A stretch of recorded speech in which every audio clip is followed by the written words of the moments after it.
예, 놀라기도 하고 이제 어제 국회 가셨었죠? 예, 밤 거의 새고 들어왔는데요.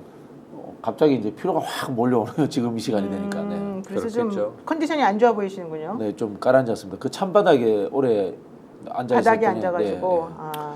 모두가 살아서 만나게 되니 얼마나 다행입니까만 불행했을 가능성을 염두에 두면요. 네. 계엄하에서 이 국회 앞에 모인 분들이 군중들 있잖아요. 네. 계엄하에서는 이게 발포하거든. 그렇게 네. 돼서 만약에 사상자가 다수 나오면 이를 어찌하면 좋습니까? 맞습니다. 아직 아무도 죽지 않고 또 상황은 아직 유동적인 면이 있습니다만 전반적으로는 지금 일단락 돼가는 것 같으니까.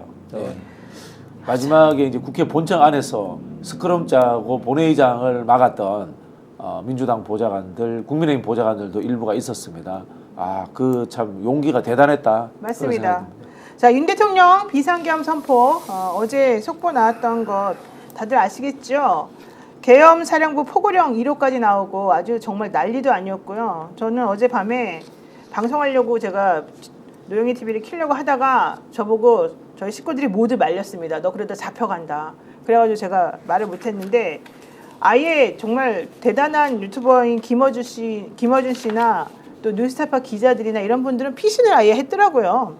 그 김어준 씨 같은 경우에는 본인이 운영하는 그 방송국에 정말로 이 무장을 한 군인들이 와가지고 체포하려고 왔었고요. 집에도 왔었다는 겁니다. 네, 그래서 네. 그 길로 도망을 가가지고 방송도 못했다는 거거든요. 네, 정말 그게 가능한 얘기인가요? 그러니까 계엄 딱 벌어지면 예비 검속이라고 그래서 네. 이제 위험인물, 저항인물들은 그냥 영장 없이 무조건 잡아넣거든요. 네.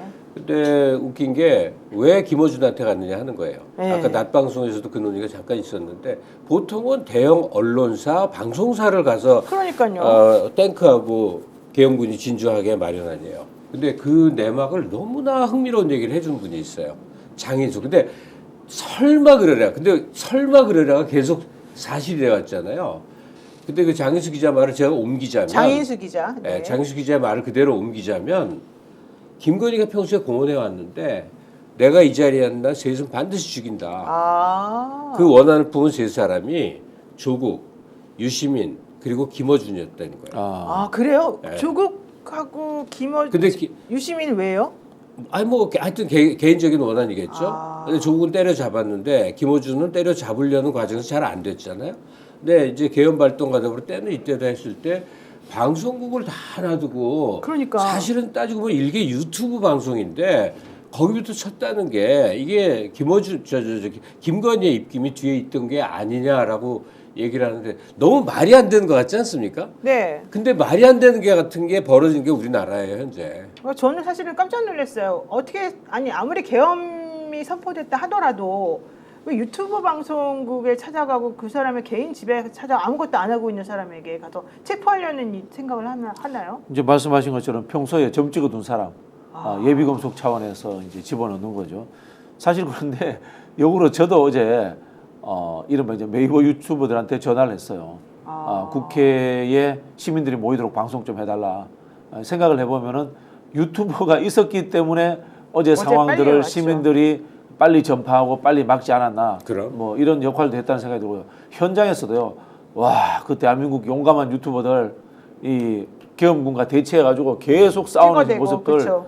정말 그 감동적이었습니다. 근데 그 상황은 맞습니다. 목숨 내는 거죠. 네네네. 저 어제 한밤중에 처음 이제 그 계엄 사실을 누군가 카톡으로 보내서 알았을 때 일단 최욱한테 전화를 했어요. 매불시 최욱 씨한테. 네가 내일 만약에 생방을 하게 되면 계엄군이 바로 닥친다. 네네.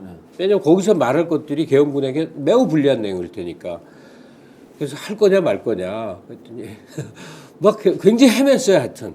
근데 이제 상황이 한밤중에 일단락 되긴 됐었는데 만약에 이렇게 어리석은 대통령이 아니었고 치밀하게 계엄 유지가 돼서 지금 네네. 그런 상황이 아니라 그냥 진짜 계엄으로 흘러갔더라면 우리도 여기 못 앉아 있죠. 그렇죠. 그렇죠. 자, 어쨌든 중요한 거 우리 또 김갑수 선생님이 9월달에 우리 스픽스에 나오셔가지고 예언한 게 있어요.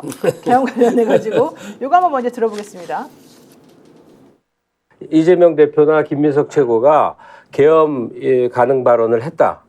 그랬을 때 기자들이 증거 있습니까? 이렇게 접근해 들어가면요. 그 증거는 나올 수도 없고 그 증거의 영역이 아닌 다른 차원이 있단 말이에요. 민주당 지도부쯤 되는 사람들이 전체를 짚어서 조망할 때는 그건 증거 이상의 무엇이 있는 거거든요. 그런데 집권층은 그럴 거고 앞으로 이럴 거거든요. 증거 내놔봐. 증거 없이 이런 발언했어? 그렇다면 이건 국가 별난죄야. 또 죄명 씌워서 몰아가겠죠. 이재명 대표가 목숨을 걸지도 모른다는 사실은요.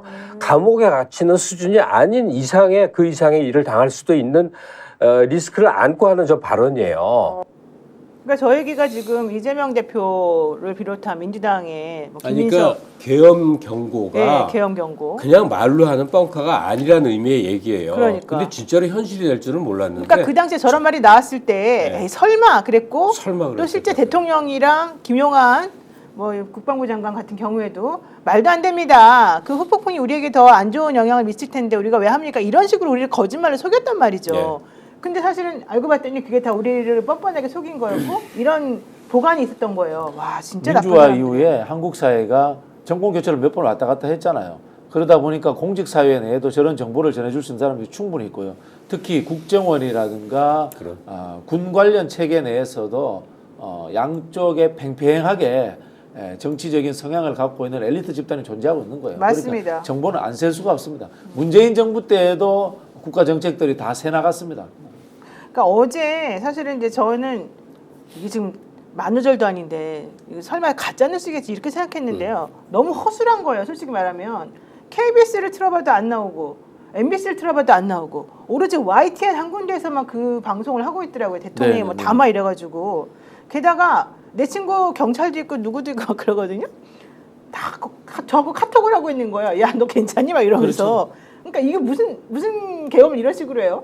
예전부터 그런 농담이 있었습니다. 대한민국에 이제 군사 쿠데타가 불가능한 게 핸드폰하고 교통 체증 때문이다.